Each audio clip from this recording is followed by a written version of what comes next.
Sugar లేకుండా healthy ice cream ఇంట్లోనే ఎలా చేయాలో చూసేయండి. ఫస్ట్ అయితే 2 బనానాస్ని మనం స్లైసెస్ లాగా కట్ చేసుకొని 6 అవర్స్ అనేది రీఫ్రిజిరేటర్లో ఉంచుకోవాలి. ఐస్ క్రీమ్ చేసుకునే ఒక 15 మినిట్స్ ముందు 10 to 11 ఆల్మండ్స్ని సోక్ చేసుకొని ఉంచుకోండి.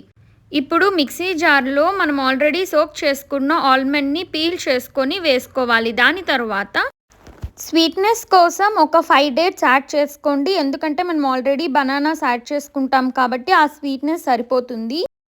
డేట్స్ కనుక మెత్తగా ఉంటే డైరెక్ట్గా వేసేసుకోండి, లేదంటే ఒక 15 మినిట్స్ సోక్ చేసుకొని వేసుకోండి. సో అది ఈజీగా గ్రైండ్ అయిపోతుంది.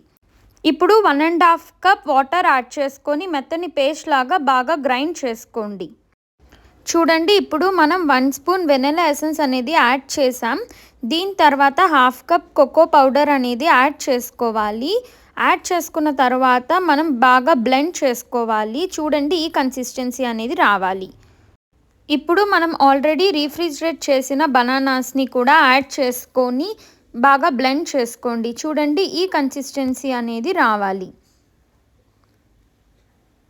ఇప్పుడు దీన్ని ఐస్ క్రీమ్ మౌల్స్లోకి ట్రాన్స్ఫర్ చేసుకున్న తర్వాత ట్యాప్ చేసుకోండి. ట్యాప్ చేసుకున్న తర్వాత లిడ్ అనేది క్లోజ్ చేసేసి ఓవర్ నైట్ అనేది రీఫ్రిజిరేట్ చేసుకోవాలి. తర్వాత రోజు మనం కొంచెం వాటర్లో మనం చేసుకున్న ఐస్ క్రీమ్ మౌల్స్ని డిప్ చేసుకుంటే ఐస్ క్రీమ్ అనేది చాలా ఈజీగా వచ్చేస్తుంది. సో ఎంతో టేస్టీగా ఉండే హెల్తీ ఐస్ క్రీమ్ రెడీ అయిపోయింది. For more videos, please like, share and subscribe my YouTube channel. Bye bye.